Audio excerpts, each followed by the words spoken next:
Salut tout le monde, j'espère que vous allez bien les amis. On est parti pour une nouvelle vidéo.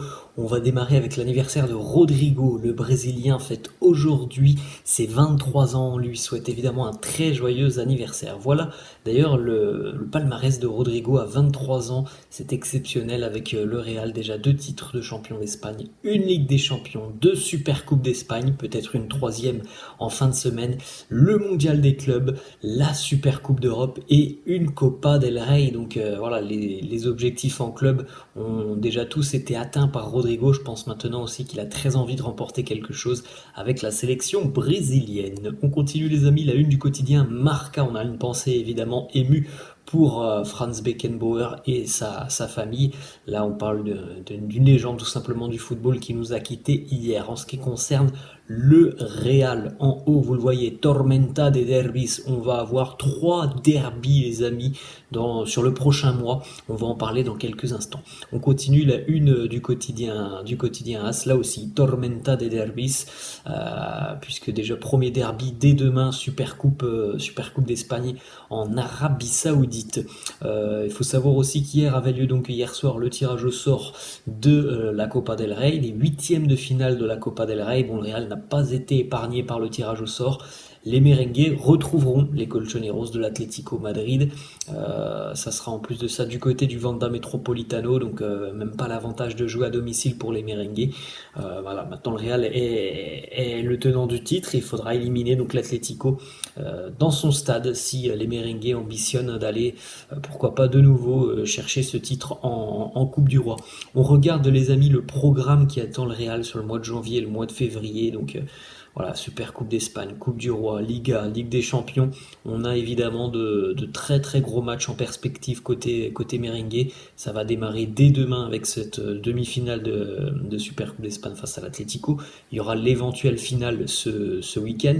La semaine prochaine, donc dans une semaine, le Real affrontera donc l'Atlético en Coupe d'Espagne. Ensuite, ça sera le retour de la Liga avec Almeria, potentiel quart de finale de Coupe du Roi, Las Palmas, et puis le mois de février aussi très très très intense, que ce soit en Liga, avec notamment l'Atlético, Gérone, ou encore par exemple un déplacement du côté du Rayo, et puis aussi bien évidemment le retour de la Ligue des Champions. On enchaîne avec une petite information. Aujourd'hui, mardi, entraînement pour les merengues à 16 h sur les installations du club d'Al Nassr. Alors il faut savoir que du côté d'Al Nassr, on est en vacances pour le moment, donc il y a peu de chances au final que Cristiano, comme ça avait été le cas, je crois l'année dernière, il y a peu de chances que Cristiano soit présent et donc vienne faire un petit coucou à ses anciens coéquipiers.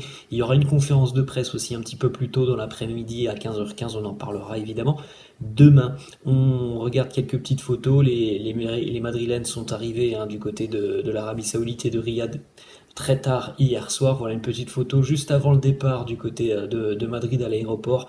Nacho qui prend un petit selfie avec tous ses coéquipiers derrière et les hôtesses de la compagnie Emirates. La petite photo aussi, évidemment, le président est du voyage, il était là, il a pris les petites photos, il a serré des poignées de main à ses joueurs, par exemple Jude Bellingham, vous le voyez avec Vinicius, avec Luka Modric.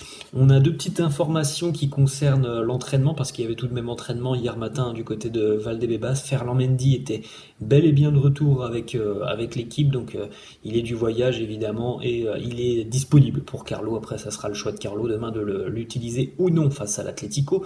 Autre petite information qui concerne cette fois-ci le poste de gardien de but selon le quotidien Relevo.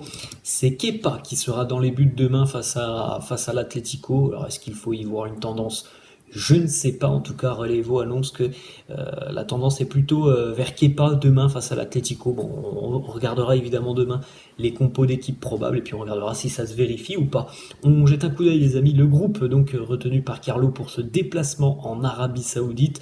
Alors quasiment tout le monde est présent, tout le monde est de retour, sauf évidemment les blessés de longue date, Courtois, Militao, Alaba, et puis on rappelle aussi la blessure de Lucas Vasquez en début de semaine. Donc Lucas qui est absent pour le moment, c'est pas une blessure hyper sérieuse, mais évidemment il peut pas participer à cette Super Coupe d'Espagne. On continue puisqu'hier, du côté du centre d'entraînement de Valdebebas, on avait la présence d'un ancien madrilène et d'une légende du club parce que ça a été l'un des joueurs les plus titrés de l'histoire du Real Madrid. Marcelo, le Brésilien qui était hier en visite, qui a donc évidemment retrouvé ses anciens coéquipiers, son ancien entraîneur Marcelo, qui a notamment retrouvé Carlo et qui lui a offert un petit cadeau, le maillot de Fluminense avec lequel il a remporté donc la Copa Libertadores. Marcelo qui nous dit de Carlo, on avait parlé avec Carlo avant la finale de la Copa Libertadores et il m'avait dit qu'elle allait tourner de notre côté. C'est pour ça que j'ai voulu lui donner mon maillot que j'ai utilisé en finale parce que voilà, c'est un maillot qui est spécial et c'est surtout un entraîneur qui est spécial pour nous les Madrilènes. On enchaîne avec des petites photos aussi avec ses coéquipiers, ça fait plaisir de revoir Marcelo et Vinicius par exemple, Marcelo et Luka Modric, parce que depuis quelques années on a quand même perdu pas mal de légendes du côté du Real ou de joueurs qui étaient en fin de carrière. Bon bah Lucas, ça arrivera aussi tôt ou tard, mais voilà, Marcelo a été l'un des piliers du Real sur les 10 dernières années, un élément très important dans le vestiaire et dans le groupe. Petite déclat donc de Marcelo sur son retour à Madrid, puisque ça lui a fait énormément plaisir. Il nous dit que ça faisait 1 an qu'il n'était pas revenu à Madrid. Le retour pour moi c'est quelque chose d'incroyable. Ça faisait très longtemps que j'étais donc du côté du Brésil, presque 1 an sans venir à Madrid. C'est ma maison, elle m'a manqué. J'ai vu l'équipe d'ailleurs performe depuis le début de saison. Ils font un très très bon boulot.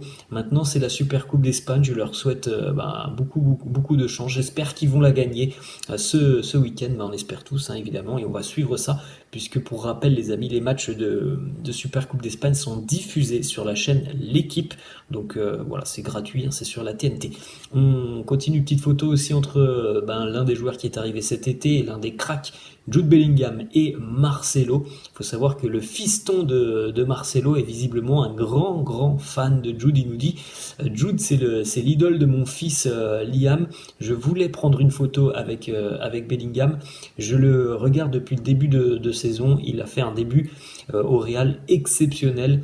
On sait que du côté du Real, tu dois t'améliorer, mais déjà quand tes débuts sont exceptionnels, c'est très compliqué de faire mieux, mais en tout cas Bellingham est très impressionnant depuis le début de saison.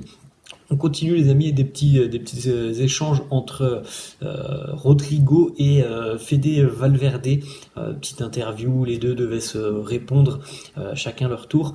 Quel est le coéquipier le plus drôle dans le vestiaire? Fede qui nous dit il y en a beaucoup, mais Eder Militao est quelqu'un de très fun et vraiment fou. Et Rodrigo qui nous dit moi j'irais plutôt du côté d'Antonio Rudiger. Donc visiblement c'est la charnière centrale du Real qui remporte les voix des plus drôles, des plus fous dans le vestiaire.